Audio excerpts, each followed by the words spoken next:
Chers frères et sœurs dans le Seigneur,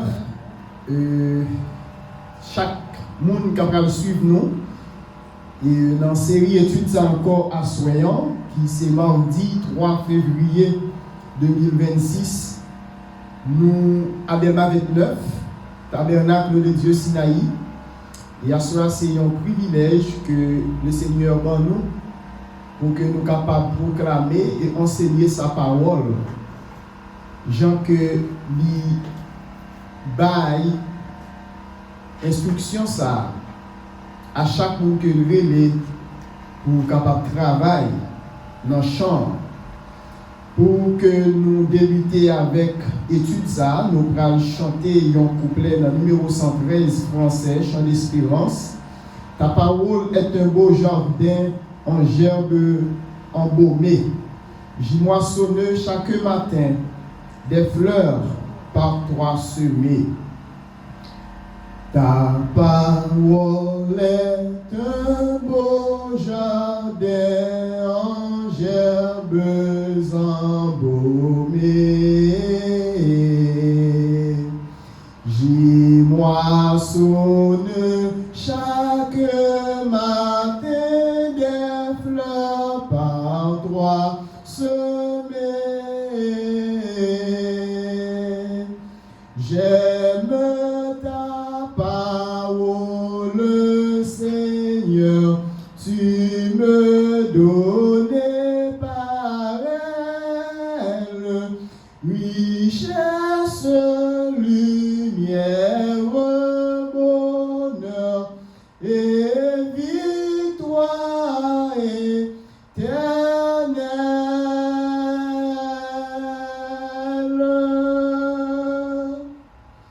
Seigneur, nous prosterner devant soyons, devant ta sainte majesté.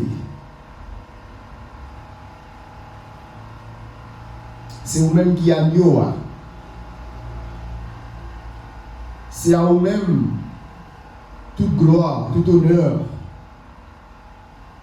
Et merci de ce que par l'autre nom qui te baille dans le ciel là, tant que sous terre ça, qui est capable de sauver nous, que le nom de Jésus-Christ, ce nom béni, ce nom saint, ce nom divin, que nul n'implore en vain. De ce nom vient le salut des humains. Précieux nom, le nom de Jésus. À ce soir, Seigneur, nous invitons à prendre première place dans l'étude parole. On va débarrasser nous de tout autre négatif. Et nous prenons autorité dans nous que tout esprit qui va de vous-même, que vous inactif et que vous capable d'aller loin à soi. Que parole ou capable de prendre place. Que parole ou capable de triompher dans la vie. Non?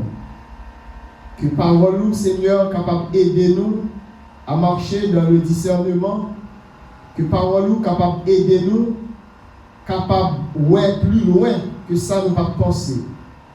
Et que parole là, Seigneur, il va permettre de nous grandir et il va qu'aimer nous, non seulement pour le moment ça, mais pour tout le temps. Au nom de Jésus. Amen.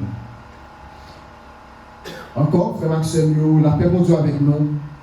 C'est une grâce et une faveur que le Seigneur lui accorde nous à soyons pour nous partager ensemble l'étude de la parole, puisque nous connaissons la parole, c'est une lumière, c'est une nourriture pour nous, c'est un guide pour capable guider nous chaque côté où vous voulez diriger nous. À ce soir, nous allons développer avec vous une thématique au sujet des caractéristiques d'une église grandissante. Mardi dernier, nous avons parlé de différents profils de chrétiens qui gagnaient dans l'église. Et à ce soir, nous allons voir les caractéristiques d'une église grandissante. En pile monde des fois a essayé basé sur une ou deux aspects qui t'avaient montré des signes qui prouvaient que comment l'église a grandi. Mais à soyant, nous pourrions aller au-delà, peut-être de ça nous te connaissons, et nous pourrions aller au-delà de ça, peut-être nous pas penser, puisque nous pourrions aller argumenter à travers la Bible, qui c'est boussole nous, qui c'est seule source que nous capables de mettre en évidence lorsque nous enseignons la parole de Dieu. Dans le Nouveau Testament, pour Silayo qui a mis des livres du Nouveau Testament, on voit que question croissance est pluridimensionnelle dans l'Église. Dans un premier temps, il y a ce qu'on appelle la croissance numérique. D'accord? C'est côté que l'Église, c'est qu'on a grandi en nombre. Côté l'Église, c'est qu'on a grandi en quantité. D'accord? Nous joignons ça dans le livre des Actes des Apôtres, chapitre 2. Dans Actes des Apôtres, chapitre 2, moi, t'as remis que vous jetez un coup d'œil ensemble avec moi dans verset, si nous regardons le verset 7. Ok? Actes chapitre 2, verset 7. Ils étaient tous dans l'étonnement et la surprise, et ils se disaient les uns aux autres: voici ces gens qui parlent, ne sont-ils pas tous galiléens? Donc là, nous avons une foule. Il a parlé de une foule. Et si nous allons plus tard dans verset 47, nous apprenons que l'Église au 1er siècle, Acte 2, verset 42, si nous commençons dans verset 42, après, il dit: ils persévéraient dans l'enseignement des apôtres. Verset 41 d'abord, ceux qui acceptaient sa parole furent baptisés. Ça qui accepté parole là, qui ça a fait? Ils ont baptisé. Et en ce jour-là, le nombre des disciples augmenta environ 3000. Ici, ça c'est la croissance numérique de l'Église. Une croissance qui est faite de façon quantitative. Nous, l'Église qui a grandi en nombre. Okay? L'Église qui a grandi en quantité. Au verset 42, ils persévéraient dans l'enseignement des apôtres, ou pas fin accepter Jésus, ou était là, ou pas fin accepter Jésus, ou baptisé, mais cependant, nous, l'Église au premier siècle, nous était persévéré dans l'enseignement des apôtres. Deuxièmement, nous était persévéré dans la communion fraternelle. Et troisièmement, il était persévéré dans la fraction du pain. Et quatrièmement, il était persévéré dans les prières. Attendez bien, il n'a pas dit la prière. Il dit qu'il était persévéré dans les prières. Et si nous allons plus loin dans verset 47, ok, il dit, si nous regardons dans verset 46, ils étaient chaque jour tous ensemble assidus au temple. Ils rompaient le pain dans les maisons et prenaient leur nourriture avec joie et simplicité de cœur. Verset 47. Louant Dieu et trouvant grâce auprès de tout le peuple. Et finalement, et le Seigneur ajoutait chaque jour à l'Église ceux qui étaient sauvés. Ici, c'est la croissance quantitative ou bien la croissance numérique de l'Église. Nous, l'Église, au 1er siècle, il n'est pas traité là, mais il était toujours en activité. Et à cause de dynamosa que Jésus-Christ te répond sur les disciples, ça te permet que l'Église il t'a grandi en nombre. Donc, c'est pour nous dire qui ça, frères et sœurs, assoyants, c'est pas nous-mêmes qui ajoutons le monde dans l'église là, mais c'est Christ qui a grandi l'église. C'est Christ qui a ajouté chaque jour monde dans l'église. C'est pas seulement de façon numérique que nous, l'église grandit. L'église grandit aussi avec une croissance spirituelle. C'est ça, nous avons une croissance qualitative. Nous jouons ça dans 2 Pierre chapitre 3 verset 18.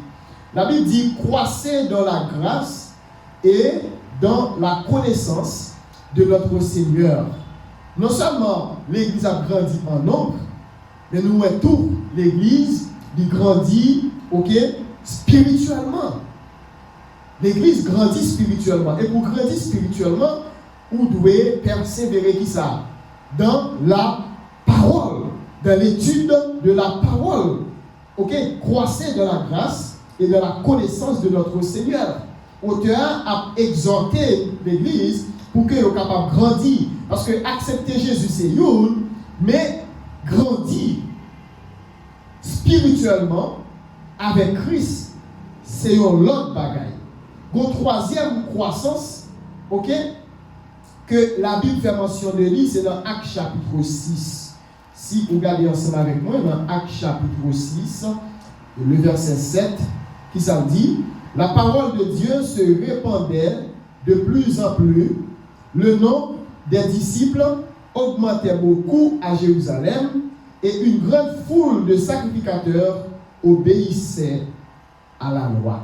Ici, ça c'est la croissance structurelle, ou bien la croissance missionnelle. D'accord? Donc, le nombre des disciples augmentait beaucoup. Qui ça?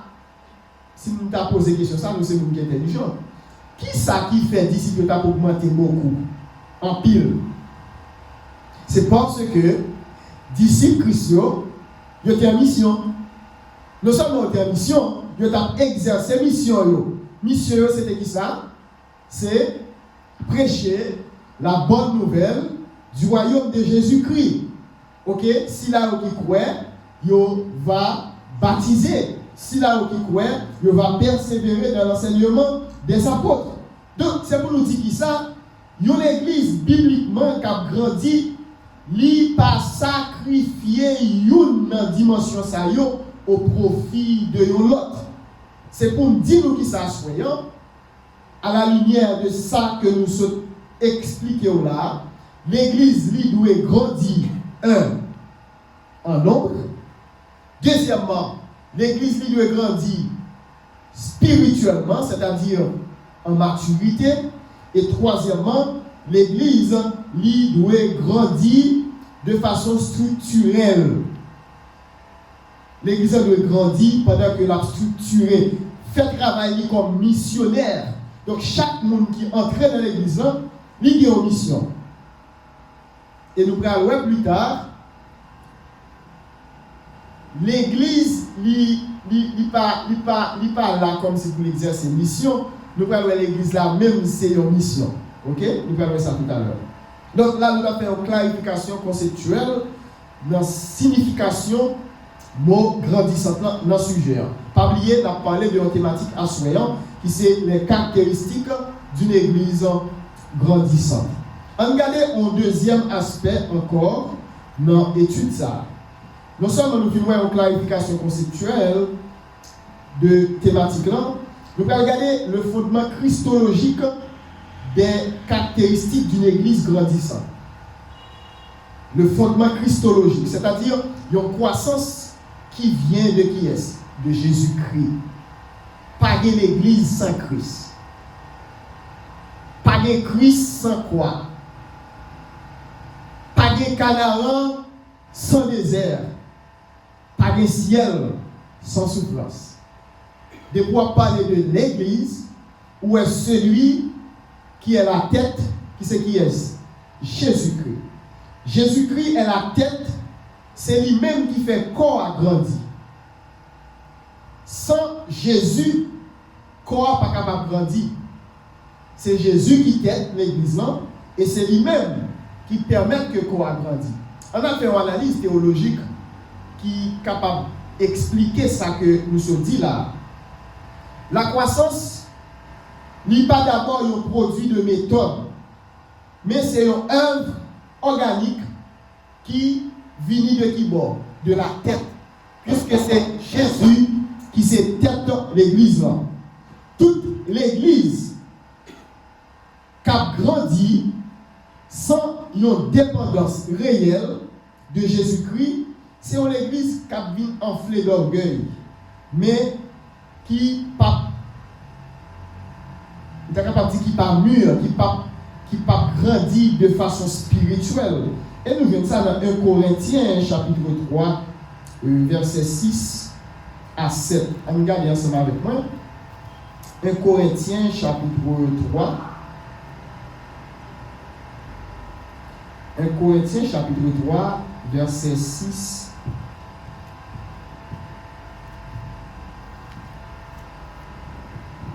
1 Corinthiens chapitre 3, verset 6 et 7. Il dit comme ça. J'ai planté, Apollos a arrosé, mais Dieu a fait croître. Verset 7. En sorte que ce n'est pas celui qui plante qui a quelque chose, ni celui qui arrose, mais c'est Dieu qui fait croître. Celui qui plante et celui qui arrose sont égaux, et chacun recevra sa propre récompense selon son propre travail. Ouais, ça veut dire, il dit comme ça, c'est pas moun qui plante qui quelque chose, ni moun qui a pas osé, mais moun qui tout bagaille là, c'est qui est? C'est moun qui a fait grandir. Tête là, Jésus comme étant la tête. Ensuite, toute l'église qui a grandi sans dépendance réelle de Christ, sont l'église qui a enflé. Donc, ça permet de tirer un principe clé à soi. La vitalité précède la visibilité. La vitalité précède la visibilité. Donc, ça, c'est le fondement christologique des caractéristiques d'une église grandissante. On nous regarde au troisième élément. Une église qui a grandi, c'est une église qui est centrée sur une grande bagaille. Une église qui a grandi, c'est une église qui est centrée uniquement sur une grande bagaille. Vous comprenez ça bien? La parole. Jésus-Christ comme étant le Verbe incarné. Jésus-Christ comme étant le Logos, la parole. Il est le centre. Il est le cœur, la tête de l'église. La parole comme moteur de croissance. Ou pas qu'à grandir si que ou pas gain la ça. La parole, parce que la parole, c'est lui-même qui a permis que l'église là capable de grandir. L'église qui a grandi, il est centré sur une grande bagaille qui c'est qui ça? La parole. Intéressant. Dans Actes chapitre 6, verset 7, vous savez, la parole de Dieu se répandait et le nombre des disciples augmentait. Parole là, il t'a proclamé, parole là, il t'a fait chemin, parole là, il t'a prêché, et le fait que parole là, t'a prêché, le fait que parole là, t'a proclamé, le fait que parole là, t'a évangélisé, eh bien, nos disciples, c'est qui ça? Ils ont augmenté. Une vérité fondamentale, nous devons tirer là, ou bien qui doit attirer l'attention nous. L'église n'est pas capable de grandir si pas quelqu'un qui a proclamé. L'église n'est pas capable de grandir si pas quelqu'un parole qui a prêché. L'église n'est pas capable de grandir si pas quelqu'un qui a allé. Pour l'église à grandir, il faut que chaque chrétien engagé dans le travail ça, ayant pour tête qui est Jésus. Parce que l'église, c'est la mission. Automatiquement, vous faites partie de corps ça, vous avez pour devoir, pour être capable d'exercer comme ça doit, mission. Il y a une question que je vais poser à soi. Ou c'est chrétien, pas vrai? Depuis qu'il est au prêche au monde la parole. Ou c'est chrétien, c'est vrai? Depuis qu'il est ou participé à une étude biblique dans l'assemblée. Ou c'est chrétien, pas vrai? Depuis qu'il est au parle au monde de bon Dieu. Ou c'est chrétien, pas vrai? Qui mission par rapport avec croyance dans mon Dieu? Ou c'est monde qui est intelligent? Ou c'est monde qui a grandi ou bien qui voulait grandir? Nous réfléchir avec question sérieuse. La parole de Dieu se répandait et le nombre des disciples augmentait. Nous, les disciples ont grandi en nombre à cause de la parole qu'a prêché. Ici, le verbe grec oxano, croître, en grec oxano, utilisé à la fois pour la parole et ensuite pour l'église. Ça veut dire ça? Lorsque la parole la grandit en autorité, l'église de l'autre côté la grandit en influence. Lorsque la parole la grandit avec autorité, la grandit avec puissance, eh bien l'église elle-même la grandit avec influence. Tant qu'on grandit dans la parole, c'est tant influence a augmenté. Tant qu'on avance dans la parole, c'est tant parole là qui n'a la répand dans la communauté côté que vous hier. C'est extrêmement important. Donc, moi, j'ai besoin d'attirer l'attention à soyant pour que vous compreniez l'importance parole la gagner dans l'église. Les caractéristiques d'une église grandissante. Donc, une église qui a grandi, c'est une église qui est centrée sur la parole.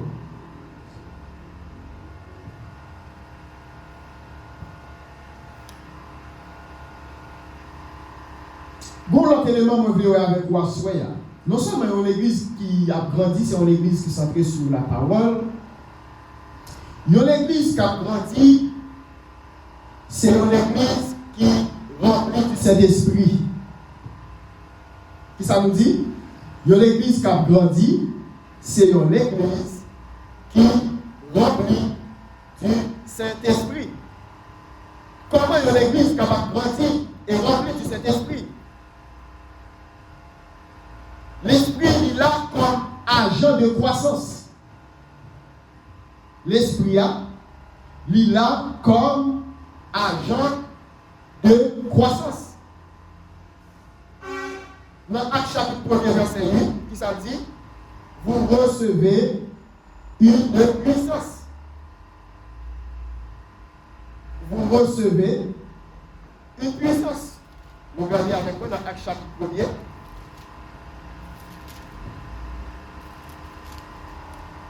Actes chapitre 1, verset 8. Il dit, mais vous recevrez une puissance, le Saint-Esprit survenant sur vous, et vous serez mes témoins à Jérusalem, dans toute la Judée, dans la Samarie, et jusqu'aux extrémités de la terre. Mais vous recevrez une puissance. Une église grandissante, c'est une église qui remplit du Saint-Esprit. Ça veut dire nous qui ça?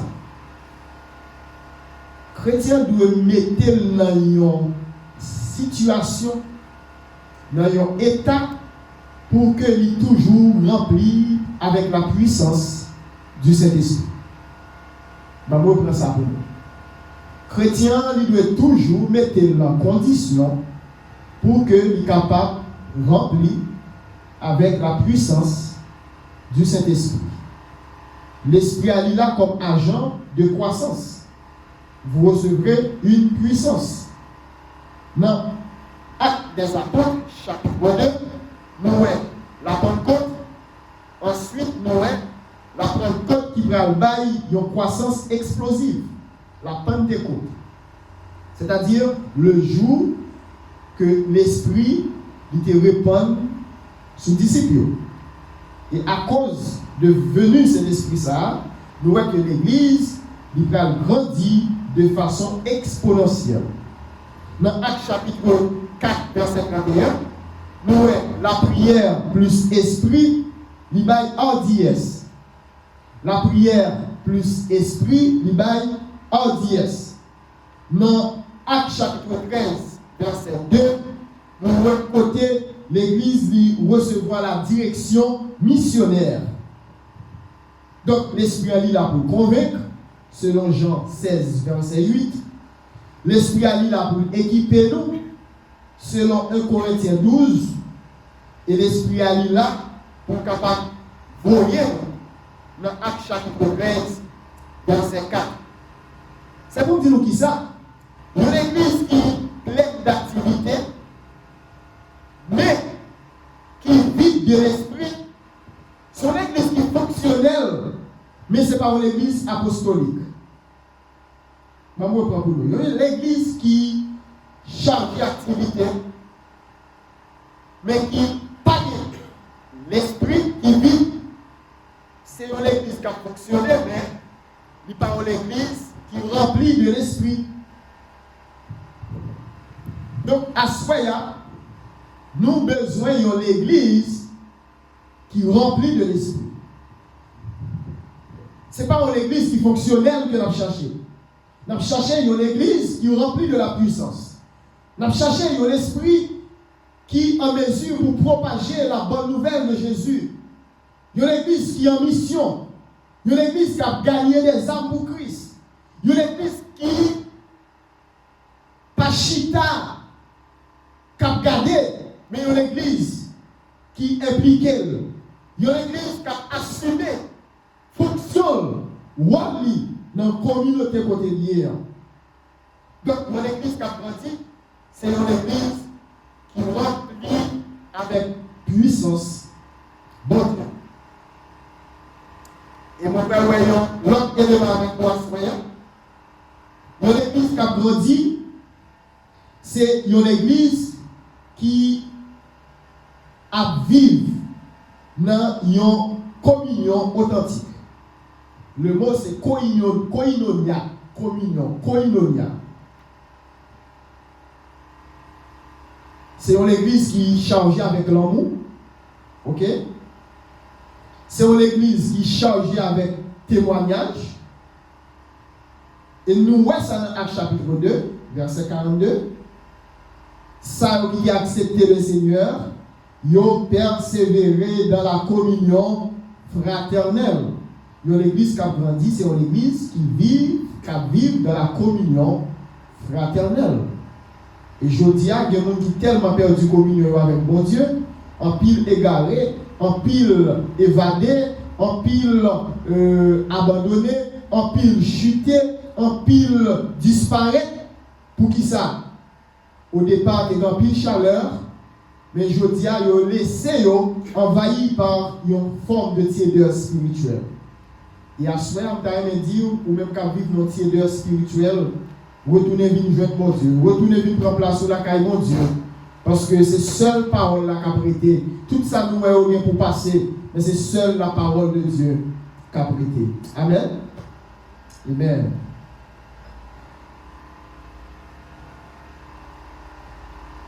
Lorsque nous avons parlé de communion, koinonia, la koinonia, ce n'est pas la convivialité, mais un partage de vie. Une vie qui est enracinée dans l'alliance, puisque Dieu c'est un Dieu d'alliance. La communion, la koinonia, il crée un contraste radical avec l'individualisme du monde. Lorsque vous appartenez à un corps, à l'église, ça permet de vivre non pas de façon isolée, non pas dans la solitude, mais il permet de vivre en communion. Et c'est tellement vrai, même à l'intérieur de l'assemblée, où il y a des gens qui vont en communion. Des fois, il y a des gens qui entrent dans l'assemblée, ils chita en côté pour coller. Ni chita nous ranger pour col, ni pas coller à moun, ni pas mélanger avec moun. Qui t'aime dire bon si on dans l'assemblée là, ou pas qu'à chita contre frère là, ou pas qu'à chita contre sœur là, ou mettez à part. Est-ce que vous êtes capable de parler de communion fraternelle? Il y a des gens qui disent moi je viens de l'église, je ne vais pas chita contre moun, qui te chita dans petit coin. Non. Il faut chita contre moun pour capable saluer un frère, demander comment il est, pour capable saluer une sœur, demander comment il est, comment tu passé semaine là. C'est une raison qui fait l'église réunie en assemblée. Pour nous capables d'expérimenter, non seulement pour nous vivre, mais pour nous capables d'expérimenter cette communion, cette koinonia. Amen. Lorsqu'on va vivre dans la koinonia, il y a une unité de la diversité. Nous venons ça dans Éphésiens chapitre 4, verset 1 à 6. C'est un impératif à soi. Pour chaque monde qui est là, pour nous vivre de la communion fraternelle. Il a dit ça, qui a accepté Jésus, non seulement il était persévéré dans l'enseignement, mais il était persévéré aussi dans la communion fraternelle. On regarde l'autre élément qui caractérisait l'église qui a grandi. L'église qui a grandi, c'est une église missionnaire par nature. Une église grandissante est missionnelle par nature. Ça veut dire qui ça? L'église n'a pas une mission. Et ça va dire là, peut-être qu'il a dérangé, il a un petit peu étonné ou bien bouleversé. Lorsque je dis l'église n'a pas une mission. Okay. Pasteur, si l'église n'a pas une mission, qui ça l'église a? Bon Dieu, l'église est mission. Pourquoi nous comprenons ça dire? L'église n'a pas une mission. L'église a ses missions. Automatiquement, l'église là, ou c'est une mission missionnaire. Est-ce que nous comprenons bien ça? Automatiquement, on fait partie de corps Jésus, où c'est un missionnaire. Et c'est ça l'église pour qu'on saisir. L'église ne pas comprendre si c'est un missionnaire. Des fois, la planifier pour la mission, tandis que c'est missionnaire. Tout côté l'église, il doit dire ça. Il doit exercer mission, parce que c'est un missionnaire. Matthieu 28 dit nous ça, oui. Dans le verset 19 là. Il dit allez, faites de toutes les nations des disciples. Allez, c'est un ordre. Allez, c'est une mobilisation. Hein? Faites de toutes les nations des disciples. Je vais regarder avec vous dans Matthieu 28. Hein? Dans Matthieu 28, faut-il ouvrir le Bible ensemble avec moi? Dans Matthieu chapitre 28, son verset en pile, missionnaire connaît, le connaît par cœur. C'est bien. C'est bien. Donc, cherchez pour Matthieu 28, verset 19. Ok? Il dit allez, faites de toutes les nations des disciples. Ça, c'est la mobilisation. C'est un ordre. Ok? C'est le principe de la mobilisation. Et puis, deuxièmement, les baptisants. Les baptisants, c'est le principe de la confession. Les baptisants au nom du Père, du Fils et du Saint-Esprit, c'est le principe de la confession. Ok? Troisièmement, et enseignez-leur à observer tout ce que je vous ai prescrit. Ça, c'est le principe de l'éducation. Allô? Hein? La mobilisation qui va mener à qui ça? À la confession. la confession qui va le bail, mener qui ça? À l'éducation. Et puis,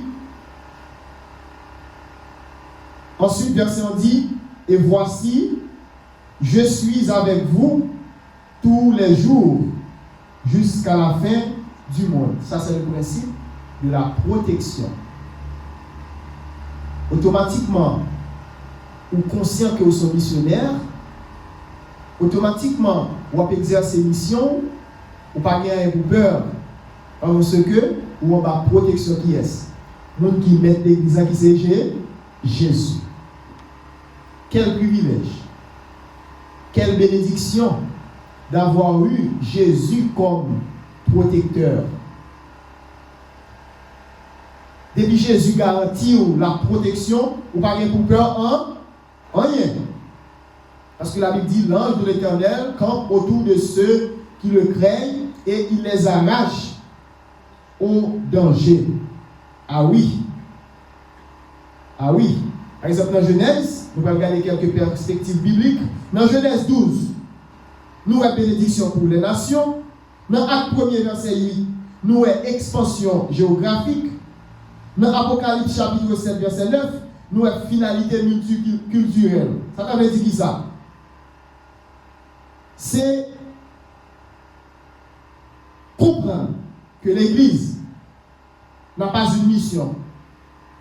Mais l'Église est mission. L'Église n'a pas une mission, mais l'Église est mission. Chaque semaine frère qui là, tous c'est un missionnaire. Et chaque monde qui attend là, de près ou de loin, qui fait partie de corps Christ, ou c'est qui ça? Ou c'est un missionnaire. Est-ce qu'il y a des signes qui montrent que l'église est une église missionnaire? C'est une église qui baille priorité à l'évangélisation. Amen. Une église missionnaire, c'est une église qui priorise l'évangélisation intentionnelle. C'est une église qui toujours a formé qui ça? Des disciples. Des disciples reproducteurs. Et c'est ça le journal de 2 Timothée, chapitre 2, verset 2.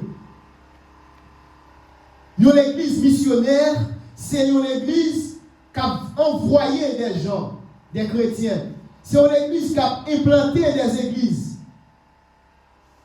Aïe, aïe, aïe, peut-être là, nous avons commencé à arriver très haut. Pour implanter une église dans un environnement, il faut que vous ayez 10 disciples. Et c'est là qui était implanté dans le 29. Non seulement le docteur Magui et le docteur Marc ont une vision, mais ils ont des disciples. Et des disciples, c'est eux-mêmes qui font partie du corps de Christ. L'église. Et l'église a été implantée à 29. Ça n'a pas arrêté là. Il faut qu'il y ait des formations qui font pour que les disciples soient capables de reproduire et pour l'église soit capable de continuer à grandir. Mais des fois où j'ai une série de monde, soi-disant membres de l'église, qui ne comprennent rien dans rien, ils ont seulement vu chita, ils ont seulement vu jouer, ils ont seulement vu attirer les gens, mais ils ont sans mission. Mission fondamentale de l'église, c'est gagner des âmes pour Christ. C'est la mission fondamentale. Yo chrétien. Parce que yo chrétien, c'est yo membre dans le corps Christ, l'église. Il c'est missionnaire. Waouh, intéressant. Et lorsque vous finissez d'implanter l'église, eh bien, il a continué à faire le travail là. Il a continué à dupliquer le travail là. Il y a l'église qui suspend évangéliser, c'est l'église qui va mourir. Alors, jusqu'à ce que Christ tourne, l'église a le devoir pour continuer à faire travail évangélisation. Même là, nous, l'église semble y a prospéré. Même là, l'église semble nous, y a progressé. Mais sans travail de l'évangélisation, l'église y a prêt à mourir. Il faut que continuellement, l'église prenne une responsabilité pour être capable d'évangéliser. Et je vais un dernier élément ensemble avec vous, à Soyons. L'église qui a grandi, c'est une église qui a développé des leaders matures. C'est ce qu'on appelle le leadership biblique. Dans 1 Corinthiens 4, verset 2, la Bible dit ce qu'on demande des dispensateurs, c'est qu'ils soient fidèles. Dans Actes chapitre 6, nous voyons un modèle dans le Nouveau Testament. Côté que l'idée a multiplié. Dans 1 Timothée 3, avec titre chapitre 1er, nous voyons le caractère des leaders avant le charisme. Dans Éphésiens 4, 11 à 16, nous voyons comment les leaders ont été équipés pour être capables d'exercer fonctions dans l'église. Eh bien, la croissance durable, il dépend de la capacité à former plus de leaders que de consommateurs spirituels. Au Sinaï, nous avons besoin de former des leaders qui soient capables de former d'autres leaders.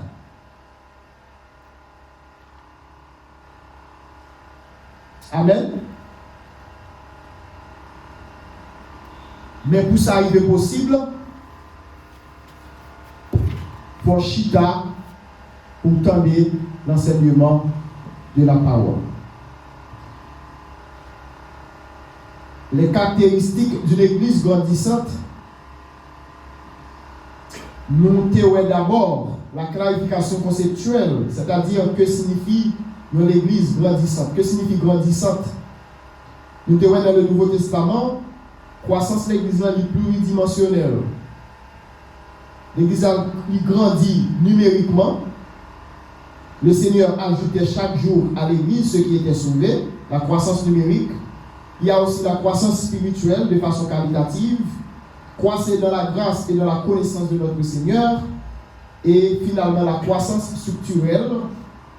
Le nombre des disciples augmentait beaucoup.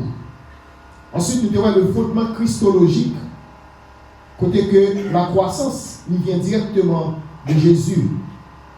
Et nous avons pour que l'église soit capable de grandir, il faut que c'est une église qui centre sur la parole. Deuxièmement, il faut que c'est une église qui remplit du Saint-Esprit. Troisièmement, il faut que c'est une église qui vive la communion fraternelle.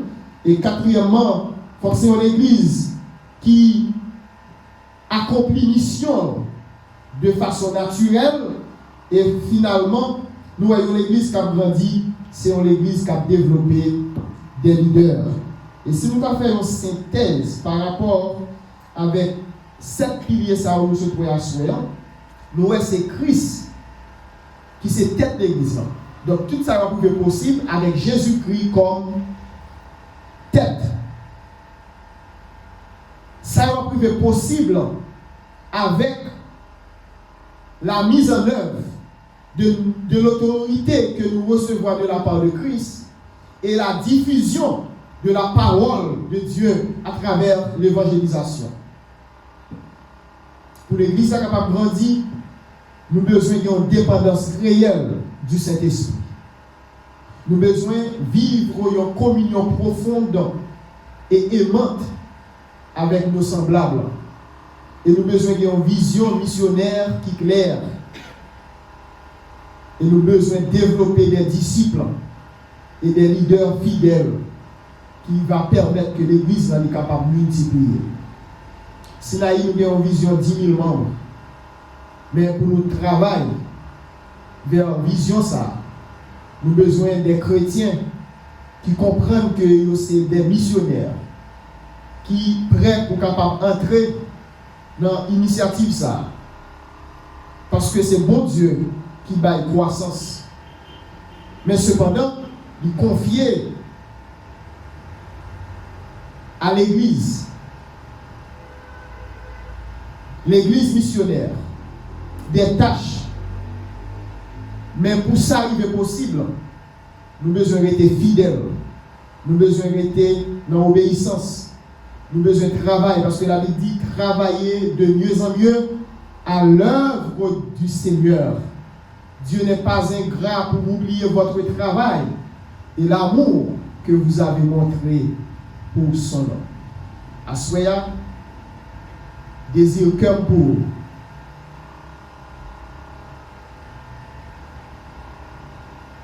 apprendre à mettre dans le pape là.